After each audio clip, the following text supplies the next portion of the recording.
Welcome to Wadsworth History on Film, a program presented by the Wadsworth Area Historical Society and designed to record the oral history for Wadsworth for posterity. And the program we have today is for real posterity, and that is that the people in 2064 will be viewing this so that they will know what we did for our 200th anniversary when they start working on their 250th anniversary. And the two people we have today have something extraordinarily special to talk about, and I would not have wanted to be in their shoes because the two things that they did, or at least two of the things that they did, they did many more, but of the two things that they did, I have no idea how they did them. But we're going to find out how they did them and all of the little intricacies.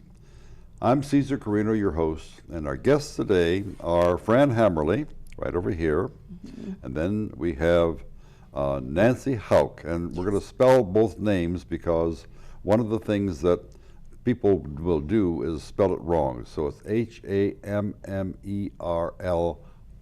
That's correct.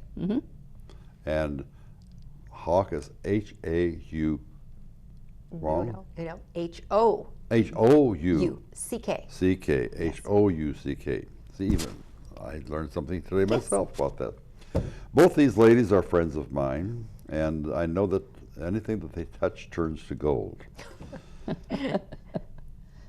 Now, I do have some pieces of metal here, and if you turn them to gold, we'll be all very rich. Yes, we will. But they actually did turn something to gold here in Wadsworth.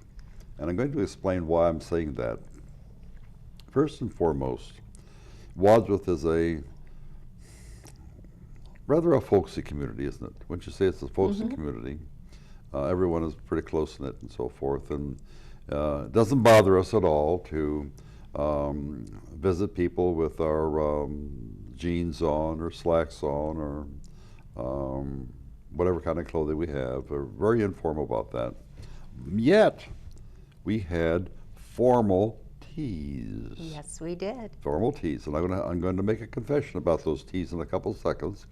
And then we did something that we wish we could do almost every day, but Fran actually went and got about 8 people? 10. 10 people, and retaught them to be someone other than the person she was, because they were the 10 women of Wadsworth who were really outstanding, who helped make Wadsworth what it is, right? Correct. So she not only had to change their looks, change their attitudes, because they actually played the part, but to change their vocabulary, change everything, and they say that you can't change people, but Fran did it. Did a wonderful job of those. Let me make my confession first. When we first started working on this in, 2011 or something like that? Yes. A long time ago. Someone said, and it could have been you, Nancy, you said something about teas. And I said, oh, that'll never work. No, people in Wadsworth won't go to teas. Well, I am here to tell you with all humility that I was wrong.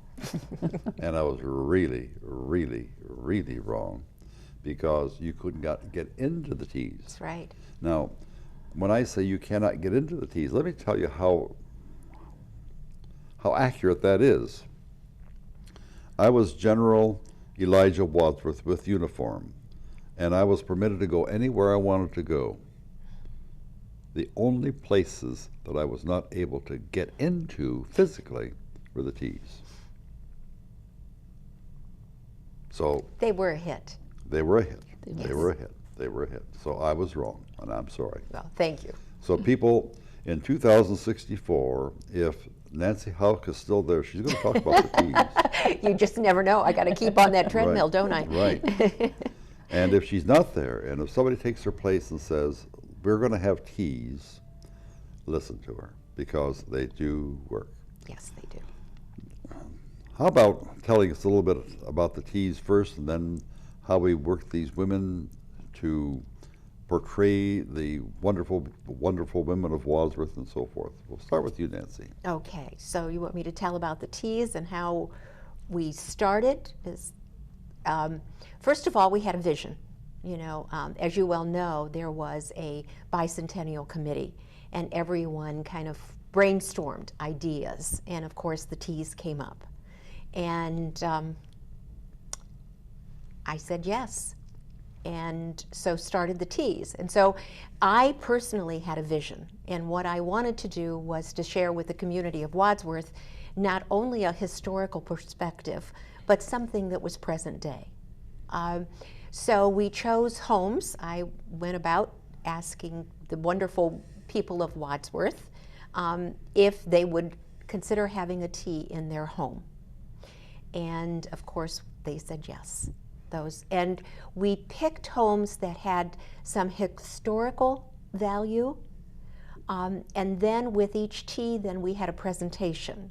And we tried to keep the presenter in line with the era of the home.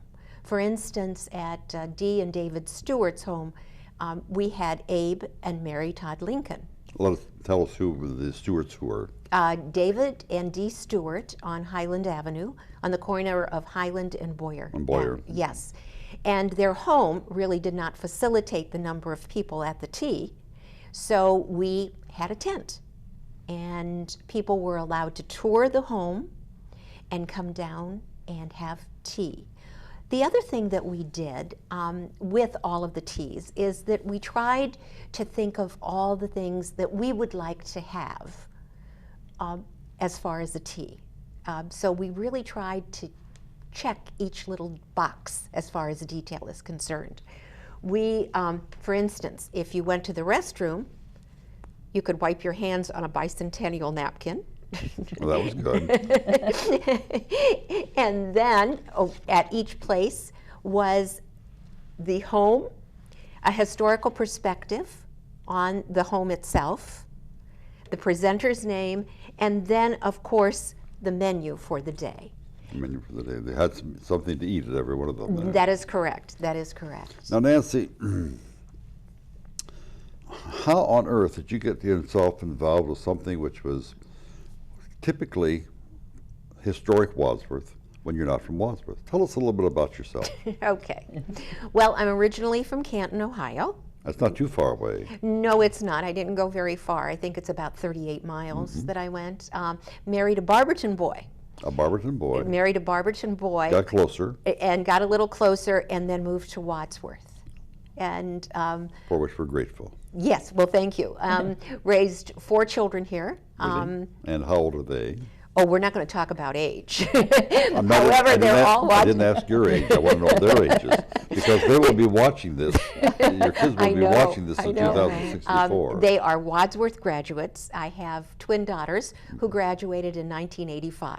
85. Barb and Beth, who are now Barb Creed and Beth Westman, and very involved in high school activities.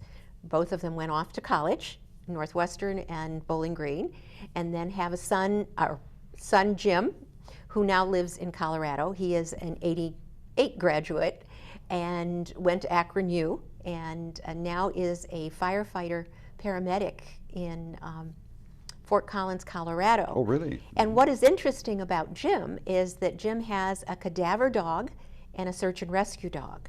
And Jim has done humanitarian efforts throughout the world, particularly after the typhoon in the Philippines. Oh, really? Yes, yes. That's very His dog received an award for that. Oh, really?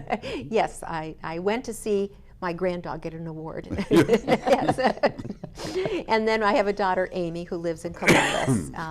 She was an 89 graduate of Wadsworth, also very active in the school, and went to the University of Dayton, and now lives, she is Amy Ireland, and lives in Columbus. And what did you do in your lifetime? In my lifetime, I am what they call a licensed independent social worker. Ah. Yes. And presently am teaching gerontology. Just out of curiosity, where did you get your degree? I received my undergrad at Akron U, and I received my master's at Ohio State. At Ohio State. The reason I asked that question is that many, many years ago, the licensed independent program is not offered everywhere. That is correct. That's correct. And we had one at University of Akron when I was there. And since I was in charge of all of the off-campus courses, one of the institutions, I think it might have been Malone College in Canton, wanted to start it. So we actually started it, and the professor whom we sent down went there, took attendance, and died on the spot. Oh, my goodness. Really? Oh, my. Now, can you imagine anything like that? I mean, it's just horribly traumatic. I got a phone call from someone there, and the person said, excuse me, we're taping these during the midwinter. As a matter of fact, today is March 2nd, 2014. We've had a horrible winter, and all of us have colds. And we don't dare stop taping these because we have a deadline, and if we don't get them in the time capsule in the deadline, we're not going to be able to get them. So we're trying to work through a cold. And I should have come to you, Fran, because you, with your medical background, you could have probably got me all cured before I got here. But anyway, I got a call from the college saying your professor is kind of dead. And I thought, well, I mean, I don't know him that well, but I thought that he had a little bit of spark in his presentation. So no, he's dead. He's actually dead. And it finally dawned on me, the poor guy had died right there on the spot. Oh, my gosh. That's sad. And I was just wondering if you would have been in that class. No, no, I wasn't. You were not there. Yeah. No, I wasn't. I received my master's before Akron U had a master's program. Good enough. Yes, yes. I interrupted this with your personal life, Yeah. but how about continuing then with a couple of those other facets? First of all, you had a house that had to have some kind of historic value. Third, as the program was going to be identifiable with the historic aspect of the house. Right. And then you had food. That is correct. And you had food, and you had entertainment. Is that correct? That is correct. So you had 5 different things for each one of these teas. Oh, we did more than that, Oh, Caesar. well, Caesar. let's go. We did. Our committee would like to we called it Dressing the House. We also had flowers brought in, and there were, as the people toured, they would notice different bouquets of flowers that would reflect that particular room. So we not only dressed the home, we like to call it dressing the home, so it would be ready for visitors or company, whatever you may want to say, and then we went from there. Where did you come up with all of these things? You know, Caesar, I think that there are the committee themselves. I had a vision, and the committee helped me with this vision. And when you get a group of creative people together, Things happen. you win. That's right. You win. That's happened. Yes. We're going to hear more about the other 7. Or how many did you have altogether? 8? Well, we had the first event that we chaired, that myself and the committee chaired, was the Spirits of the Past at the Johnson House. The other component there that I forgot to mention is that each home had to have some architectural interest as well as historic. And tell us what the Johnson House is and where it is. The Johnson House is right on High Avenue, on High Street. Oops, after living in Wadsworth all that time to make that mistake.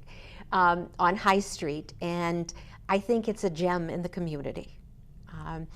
Myra Johnson, who was a female physician, lived there, practiced there, as well as her father. And I believe it was her father, or was it her grandfather, who was mayor of the town as well? Her father. Her father, okay. In 1904. Yes. He delivered me. Awesome. I think that's great. In my home. In your home. Yes. In my home. Yes. During a snowstorm. Yes. So. And when I would go to his house to go to the doctor, Myra was there, and she scared the daylights out of me. And she was a teenager at the time. So she had a reputation in Wadsworth as being a very tough woman. Yes. But just a heart of gold, just a wonderful person. I'm sorry I interrupted you. No, that's quite all right. Well, when Myra died, she deeded the home to the City of Wadsworth. That's right. And so now we have this wonderful gem. Museum. Yes, it is. It's great. And if anyone watching this today has not been there, please go and find out about a little bit about Wadsworth history. And since I was involved with having started the movement toward getting the house, I would like to say that those of you in 2064, I hope that you will still have that house to go visit when we're all gone. Absolutely. Now, you started with the Johnson House in March. It was April. Was it April? Okay, in It was April. April. That's Yes. right. Yes, because the function in March was the opening night. Right. Then in April, you started with the house. Right. And 75 to 100 people. Yes, approximately. Came. Unfortunately, the weather. Oh, it's horrible. Yes, it was. It was horrible. Quagmire. It was horrible. However, those that attended the event had a marvelous time. We had music and we had fabulous food. Again, flowers on the table, dressed the house again, thanks to Kelly Johnson from Bueller's. Wonderful event, wonderful event. Just had people from the past. The Pardis came. We had Stella Artois, I believe I'm pronouncing that correct, came and just mingled with the crowd. Now, when you say that we had people of the past, this is where our good friend Fran comes in. She brought the women of the past. Tell us about the women of the past, but before we do that, tell us who you are, where you were born, and all the pertinent data, and leave out your age if you want to. Okay. I was actually born in New York City. In New York City? In New York City. My father was a postman, and he delivered mail in New York. And then he was transferred to Cleveland Post Office. Do you remember where in New York City you were born? Well, specifically Brooklyn. In Brooklyn? Yes. So you're one of those people we make fun of. Make fun of. Well, yes. I mean, you're the strange people who talk differently and are bad people and so forth, aren't you? Well, that's true, but it's interesting. People coming from New York to Ohio tend to think that Ohio still has cows walking all over down the streets and Oh, I do. other primitive types of things. No, actually, excuse me, my son lives there right now, and the people are as you are, just wonderful, wonderful people. But we're awfully glad that the United States Postal Service transferred your dad to Cleveland, because then we finally got you here. Right. But you didn't go from Cleveland to here. What did you do? I actually grew up and went through Bay Village High School program. Bay Village. Bay Village, which is right on the lake. Right. And then I went to St. John College of Cleveland, which through the nursing program there. They had one of the best nursing programs in the state of Ohio. Until they finally closed in the mid-1970s. And they closed again for what reason? Well, I think there was, colleges had changed, and young people were more interested in kind of a co-ed existence. That's right. And it was a small girls' school. Right. And so they closed it. I spent quite a bit of time at St. John's College. Did you? Yes. As a matter of fact, I was there the week before it was closed. Were you? Right, because a dear friend of mine was on the board, and she invited me up to take one last look at the college. So, but it had a phenomenal reputation for teaching as well as for nursing. Yeah. Then what happened? My husband, Dave Hammerly, and I got married after college. Where'd you find him? A blind date. Blind date. A blind date. He was going to Akron U at the time, and so his roommate was from Akron U, and classmate of mine at St. John College fixed us up together. Wow. So, and then after that, Where's Dave from? he's from Canton. He's from Canton. He's from Canton. So Canton, Cleveland, and blind date, and We got married, and after he finished his 3 years of service, then he came back and got a job at Babcock and Wilcox, as what? beginning on the computers. He was an accountant, but installing computer programs dealing with accounting type of work. He had done quite a bit of that, the installation of the computers on the ships in the Navy. Oh. So he was in a prime position to help install that in B&W. And then tell us a little bit about his political life. Ultimately, after Dave retired from B&W, he was contacted. He was actually cleaning my kitchen, I think, when he was contacted to be the treasurer of the City of Wadsworth. Significant. He's cleaning your kitchen for what reason? His Bored. hobby is what? He was bored. Oh, he was bored. He was bored. Oh, I see. Yes. But I thought, but his hobby is what?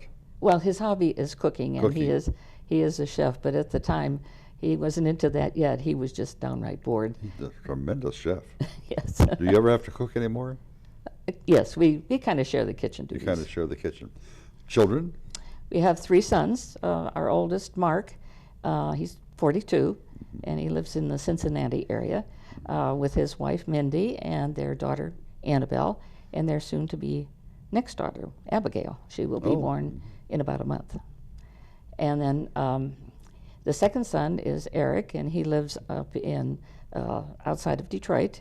He is the head geologist for a huge landfill up there, and does a lot of the governmental regulation monitoring. And he lives up there with his friend, Michelle.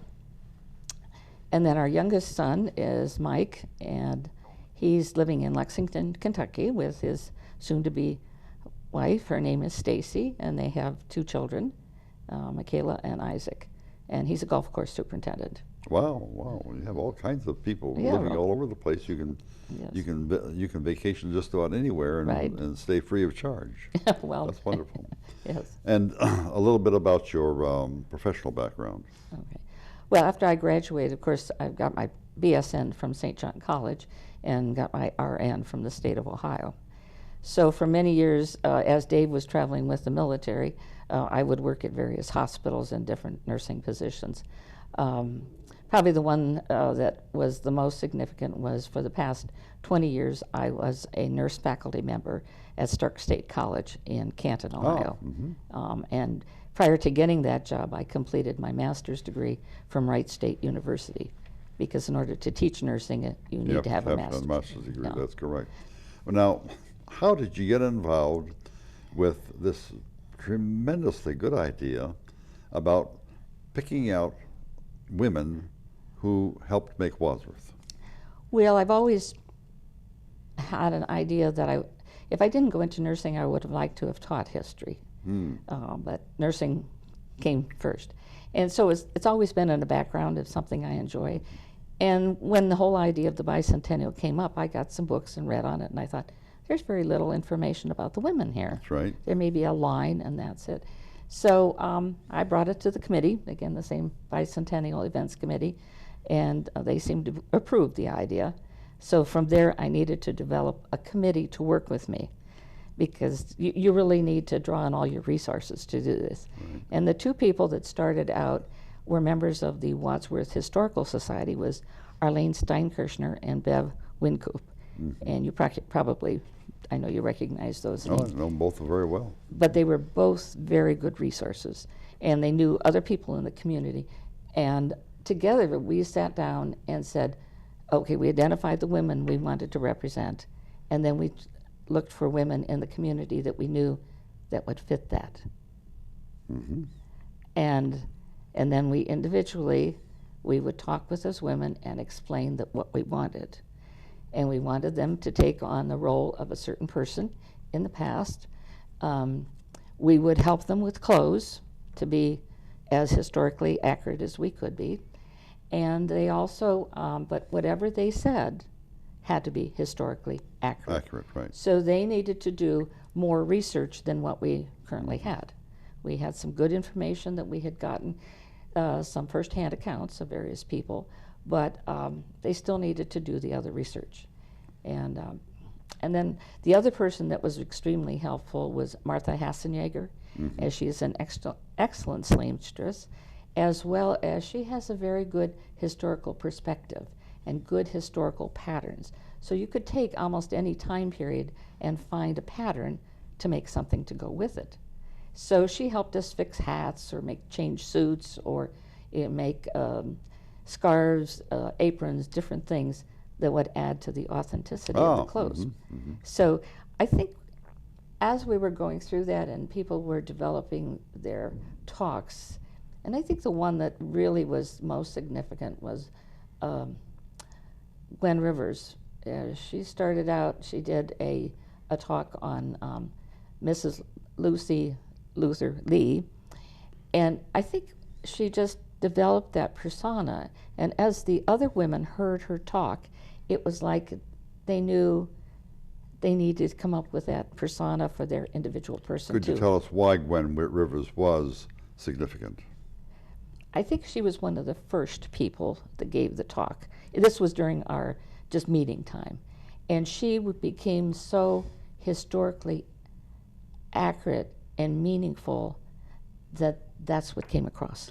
Gwen Rivers is Afro-American. That's correct. And she chose a person who was, there's a long history of it, and we won't have time to go into it today, but she chose a person who was one of the women who remained here after the coal miners' strike, Right. When they brought in 200 Afro-Americans from the South to work in the coal mines to break the strike, and all but 15 of them went back to their own homes after the strike was over. But who was the one who stayed?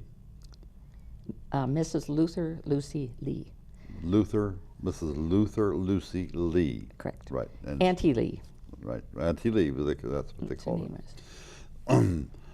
Identify, if you will, please, the 8 women who, or 10 women rather, whom you chose to personify you chose the 10 people who personified the 10 women who made Wadsworth. Okay, I will. I just wanted to mention that the Galaxy restaurant was extremely accommodating to help us develop the environment. This is where we had it. And then the other person that was very helpful with establishing the mood was Roger Havens, who helped us with a background PowerPoint. Right. And as you see these people, as we go through them, you'll see the background PowerPoints. Okay. Okay, the first person was Sandy Campbell was Daphne Jennings, and Daphne Jennings was what? Was 1950s, and she was the first president of the Women's Club. She was a Southerner, but she was very much interested in women's education. And as a consequence, she got the Women's Club going. And this is where we had our first program, was at the spring luncheon of the Wadsworth Women's Club. Daphne was also a stickler for appropriate attire.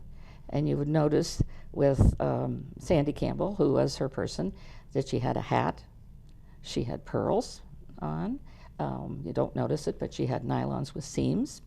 And also, of course, white gloves. White gloves were required. Daphne in herself was she was a columnist for the Akron Beacon Journal. So she was a prominent woman of the time, very much so. The next person we had was Anne Cox Hudson, who in herself has lineage back to the original families. Right. And she portrayed Mrs. Oliver Dunham. And interestingly, Mrs. Oliver Dunham gave birth to the first child born in this area, who was Alonzo Dunham. Right. They traveled here. This was part of the first group that traveled here. They traveled through the winter months, so it was easier to travel across Lake Erie and through the frozen land to get here to Wadsworth. And therefore, they got here in March, which was time for spring planting. Anne used a very interesting term. She said we had to tame the forest. They tamed the forest, that's right. They tamed the forest. And the forest was so big that a squirrel could go from the Ohio River to Lake Erie without touching ground. Yeah, so that was kind of an interesting thing. And what was really neat, too, is that Anne brought out was how the women worked right alongside of their husbands. If it was planting time, they were planting right there. If it was time to harvest, they were right there. So from the very beginning, women did a great deal for the community of Wadsworth. They did. Mm-hmm. Okay, the next, and interesting too, is the families returned back to Connecticut at the end of the growing season. They didn't stay, they went back. They took what they harvested, went back, and then they came back the next year. The next person we had was Joanne Gahan. She herself is a teacher in the Wadsworth City Schools. Actually, the administrator. Administrator. And we did have a substitute from one time was Kathy Greckney, also. Also a teacher. She also helped with this. But Joanne played the first woman's school teacher, who was Lodemia Sackett Loomis. Right. Her family was from the Talmadge area. And she was a very highly educated woman. She was considered a blue stocking, was the terminology they used, because from the time she was 15, she began teaching. Now, she moved to Wadsworth when she was 18, and she was very grateful to come to Wadsworth because her sister was already here. So she did have a family member. She lived with one of the families, and she taught at the North Schoolhouse, which was on Hartman and 261. Yeah, that's where Hartman and 261 are now. Yeah. But there wasn't a 261, there wasn't a Hartman. Right. But that region, yeah. And she came to Wadsworth via horseback, and she said there were no houses in the area, plenty of trees, and the schoolhouse was 20 to 30 feet, all oaken logs. There was a large round stone in the corner for a dunce seat. Absolutely necessary. Absolutely necessary. School was prized by the people of this area, and it was the parents paid for this education through corn and other products for her. They also had a pot-bellied stove, and the students were asked to bring logs to keep it warm in the wintertime. Attendance, as well as being punctual, was very important. If a student didn't show up, they knew where to go to locate that home, and they would go to try to find that child. And apparently at one time they were missing one child, and a bear this little child had gone up a tree because there was a bear chasing her. So they chased the bear. That's where I'd be too. I'd be right with you. They chased the bear away, and therefore she got to school. So that was a really kind of a neat story. In 1823, she married Sherman Loomis, and therefore she retired from teaching to become a proper wife who was devoted to keeping a home, being a wife in the community, as well as maintaining a garden and so forth. One of her sons, her oldest son, was involved in the discovery of coal. Erasmus. And he became one of the first presidents of coal companies here. He owned the first coal company, became a multimillionaire in the 1840s. I believe 40s and 50s. That's kind of neat to think about. When her husband died, she was only 53 years old. So she continued to live in Wadsworth until she died at 91. But she enjoyed her time here because then she could crochet and read her Bible and just be a part of the community. Okay, the next person was Gwen Rivers, who played Mrs. Lucy Lee. She began her life as a slave in 1852 in Richmond, Virginia. She was she worked on the farm of Dr. Cheatham, and she said that the family was very well treated by Dr. Cheatham. They were so well treated that when the Civil War came through, Mrs.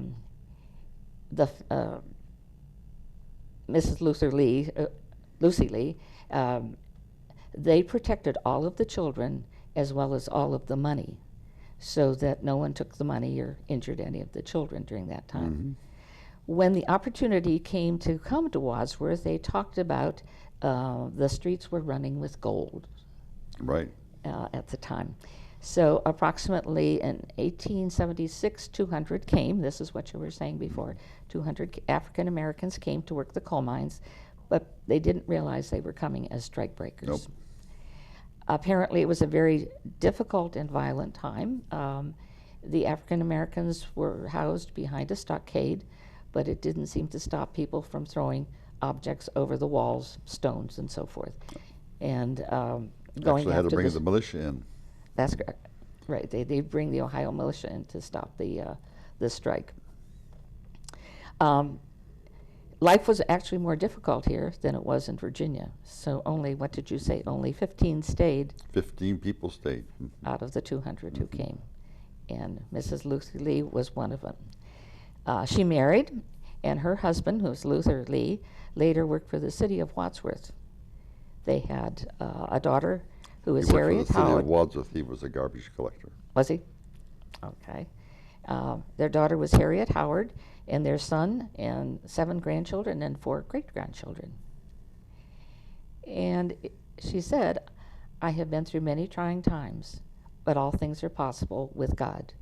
This is how we prevailed, and this is how she came through this difficult time. The next person we had was Sue Belowski, who portrayed Dr. Myra Johnson, the first female physician in Wadsworth. It's interesting because Sue Belowski is a very mild-mannered type of person. Yes, she is, and Myra was not. And her change in becoming Dr. Myra Johnson was very interesting. We gave her a suit and a hat to wear and appropriate medical types of equipment.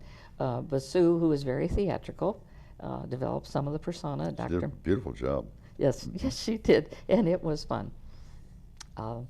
Dr. Johnson really was a very well-educated woman. She, Oh, yeah. she taught Should no doubt. chemistry in college, and it was very unique for her time to be a physician. I never searched it, but I would wonder how many women were physicians in that period of time. I don't know in the world, but in Wadsworth was one. Well, She was that's the only right. one. That's right. Okay. It's interesting, too. Dr. Johnson treated a lot of the female clients did. because many of the male physicians felt that female complaints were strictly within their little heads. Oh, I see. They may not know too much about anatomy.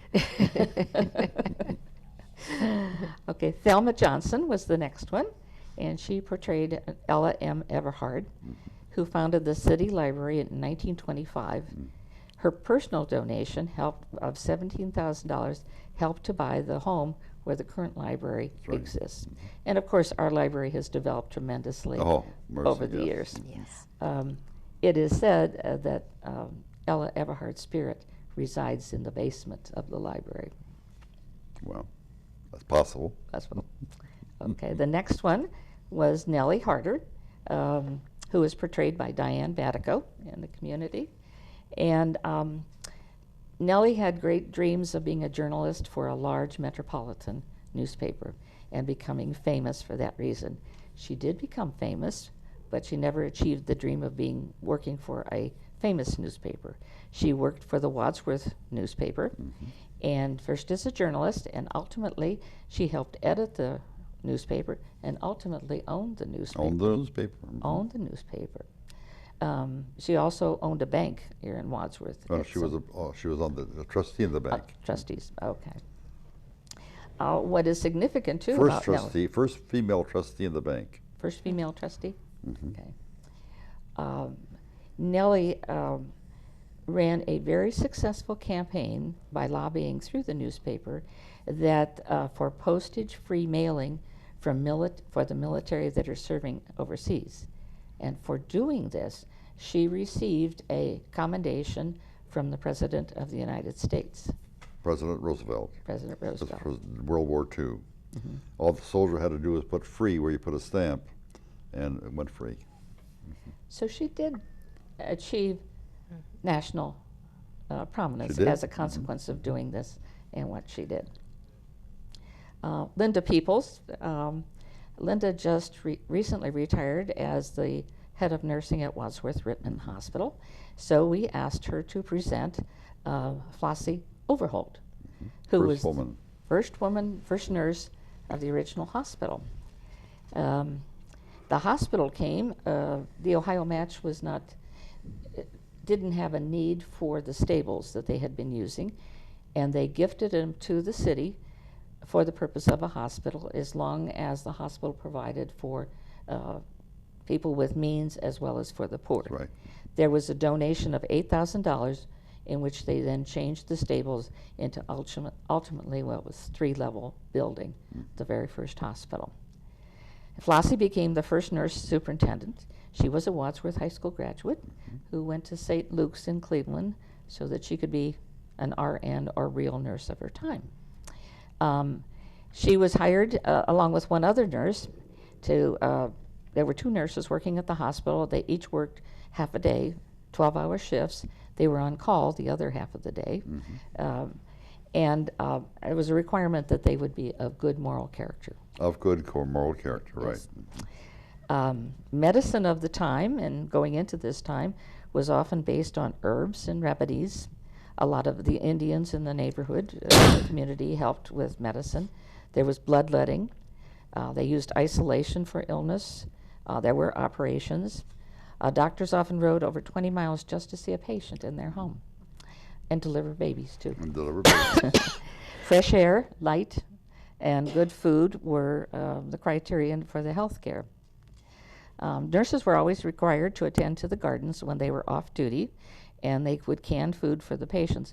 And we're quite proud because they had over 3,000 half gallons of food for the patients for the next year. That's right. That was a lot. Costs were unbelievably small in today's comparison, $3 for a room, but they managed by with all of it. Nurses cleaned the floors, gave treatments, assisted the doctor, laundered clothes, and turned the gas lights on and off. Okay. It was interesting, if someone died, they had a bell that they would ring for the, each gong would be for the age of the patient. And that's how people in the community knew that someone died. And stuff. Okay, later the hospital moved to its current location, which was for money from donation from the Ladies Auxiliary to help do that. When she retired, Flossie became the wife of Mr. Reuben Baker, and a woman's place is in the home, not working. Patty Haskins represented the women who served in the military in World War II, as well as the women who contributed with the home effect. Women working at the Ohio Match were called the Match Girls. Match Girls. And they left work at noon to go to the train depot to greet and feed the servicemen in transit. For the first time, women were able to serve in all branches of the Army, Navy, and the Air Force. I don't have the name of the first person that went into the military at the time, first female. But from Wadsworth? Yeah. It'll come to me in a second. Excuse me. Go ahead, please. It'll come to me. The women in Wadsworth had also collected scrap metals, and they would have times that everybody would bring scrap metal into the center of town, and that would go away to help the war effort. Martha Rain. Okay, thank you. And it's interesting, the statue was a boy with a leaky boot that we now have in the center of our city, was one of the medals that were donated. That's exactly right. So this is that was one great feat. Yes. And you did it, and thank you. Now, you know, all of this fits together, and we have women who worked as hard as they possibly could to make whatever contribution they did.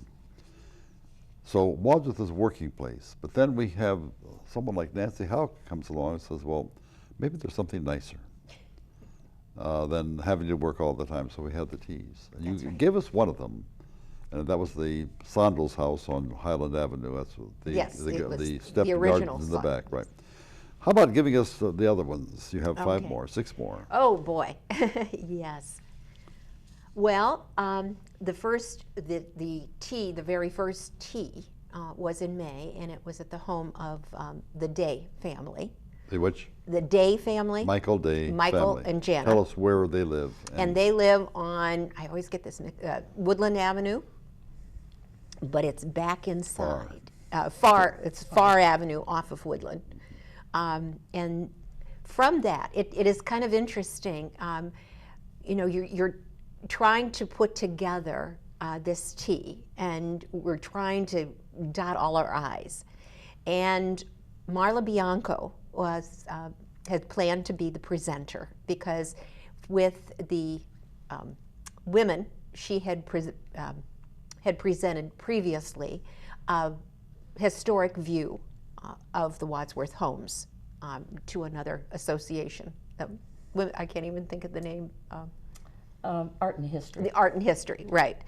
And so Jana, in talking with Jana, she said, I would really love to have the tea on our Jana patio. is who? Jana Day. Jana Day. The owner, the hostess, said, I would really like to have this tea on my patio.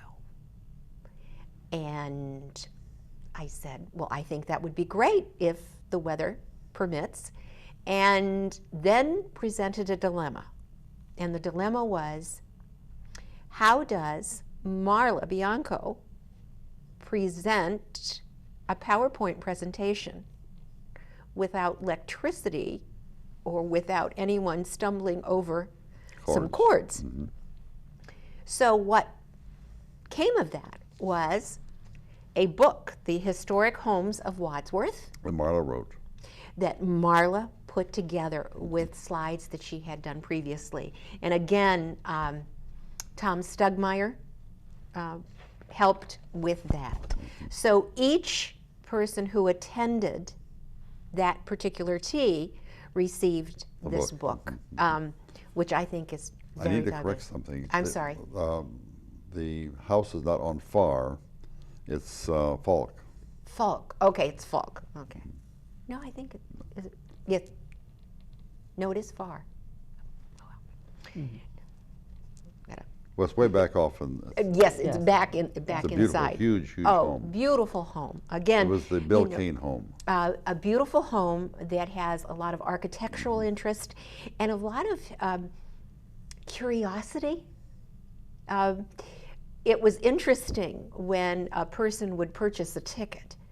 You know, I've walked by that house and just wondered. That's right. And just wondered. And so I'm buying a ticket to this because I want to go into that house and I want to see the bowling alley. How many people were there?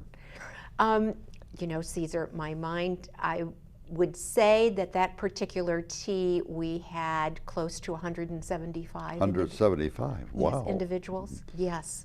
And then you went from there to where? Then from there, May, and in June, then we went to the Stewart home in on Highland and Boyer. Okay, you went there second. Okay. Second, yes. And then from the Stewart home, and then in July, we went to the Solero home. And that's a newer home. That is a newer home on Leeds Gate. And the reason we chose that is that it is one of the newer homes, and it was modeled after something that you would find in Hyannisport, something that Right. you would find on the Beautiful, East Coast, beautiful New home. England. And her gardens are just absolutely spectacular. Each of these homes had beautiful gardens as well. So there was a lot to see, a lot to do, a lot of conversation was had, and a lot of friends were made. What was your program at the Solero home? At the Solero home, because of the architecture of the home, we had a woman portray Jackie Onassis. Oh, really? Yes, yes. Who was the woman? Star Kamick is her last name. I'm trying to think of her first. She is from Cleveland. Okay. She has presented as well at the library. Okay. She has presented She's there not a as well. Wadsworth girl. No, she is not a Wadsworth girl. And then in August, we had the home of, I'm trying to think here, I'm missing my houses. Arpad. Oh, Joe Arpad and his late wife, Sue. Right. We had the Arpad home. On Woodland Avenue. On Woodland Avenue, yes. And that was the home of the Young family at one time. That is correct, that is correct. And there again, because of numbers, we set up a tent on the outside of the home, and then people were allowed to tour. Interesting, with the Arpad home, each one of the host and hostess, also we presented each individual attendee coasters depicting the historic tea homes. And then the host and hostess then also provided a gift or a favor, you might add. And at the Arpad home, in honor of his wife, when Joe was courting his wife, he would present her with yellow roses. And so the women at that particular tea each received a yellow rose in her honor. Wow. Which was fabulous. How many were there? Oh, let's see. I would say, again, we were close to 200. Yes. Wow. Yes. That's a lot of roses. A lot of roses. They were spectacular and heartfelt. It was a heartfelt gift to all of them. It was very nice. And then in September was the last of the tea, and it was held at the home of,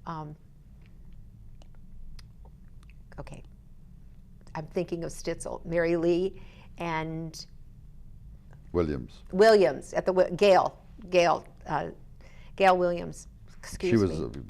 Gail Yes. was a Stitzel. Yes. Was a Stitzel. Yes, she was. And Gail, their home. And the presenters there were absolutely outstanding. And it was Carol McIlvaine. Doing And what? She portrayed Alice Longworth Roosevelt. And did a phenomenal job. She did an absolutely phenomenal job, yes. It was wonderful. That was the only tea that I was able to go to. That's right, because we had Elijah Wadsworth greeting people as they walked in.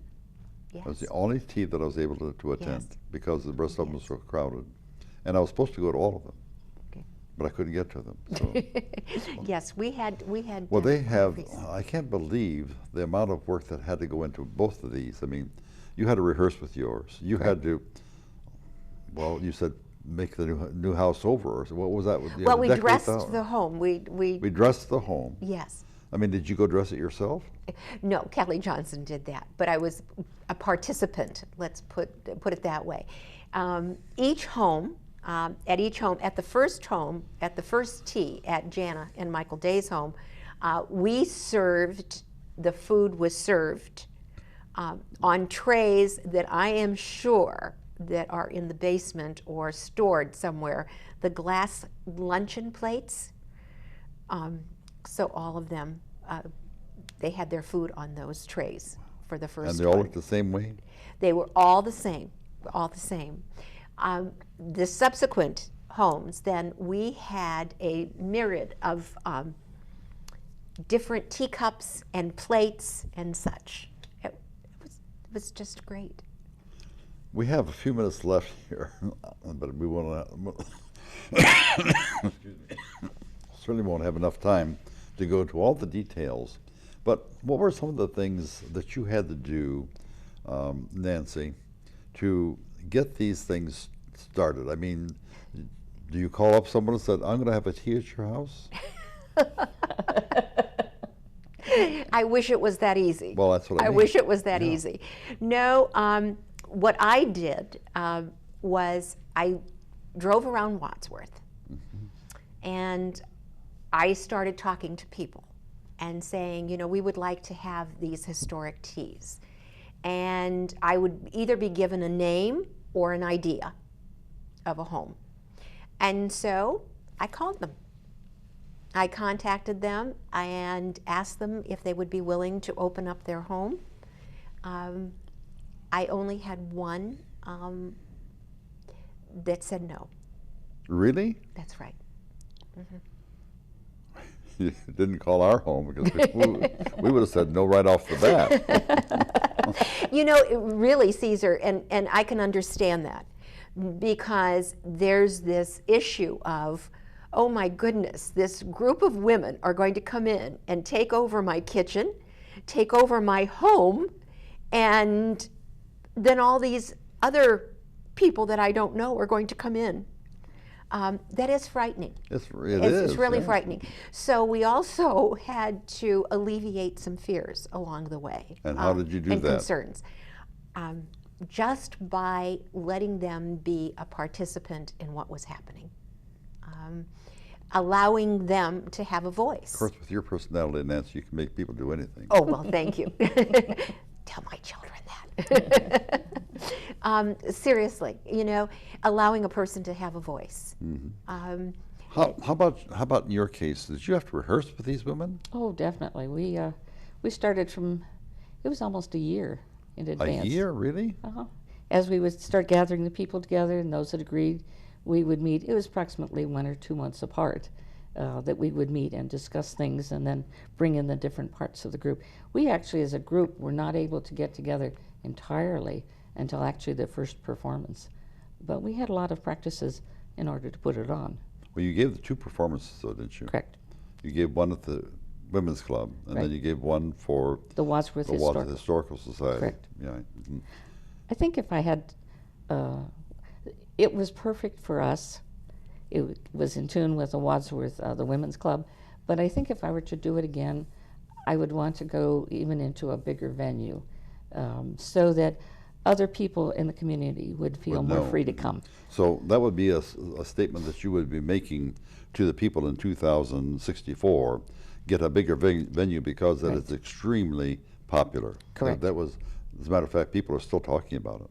And both of them, the T's, and they talk about this one. So we have only a minute left. What would you tell, Nancy, in a quick sentence, what would you tell the people of 2064 that the first thing that they would have to do, outside of saying, tell Caesar not to say that it's not going to work? I would say, if you have an idea, go for it. Go for it. And you did it. How about you?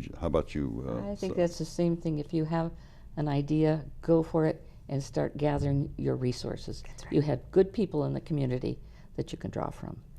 Good. That's the whole. Yes, that that's is. the whole Absolutely. basis right there, is to be able to get the good people to do the things that you want them to do. Now, as we end this hour of discussion about the 2 things that were very, very popular and certainly very well attended, we need to say to you, thank you. And unfortunately, that's about the only kind of payment that you can get, because I am positive that you did not get the big bucks for all the work you did, for everything that you've done, and you helped make the 200th anniversary of the City of Wadsworth a grand success. Thank you very much. It was a privilege. It was a privilege and a joy, really. Yes.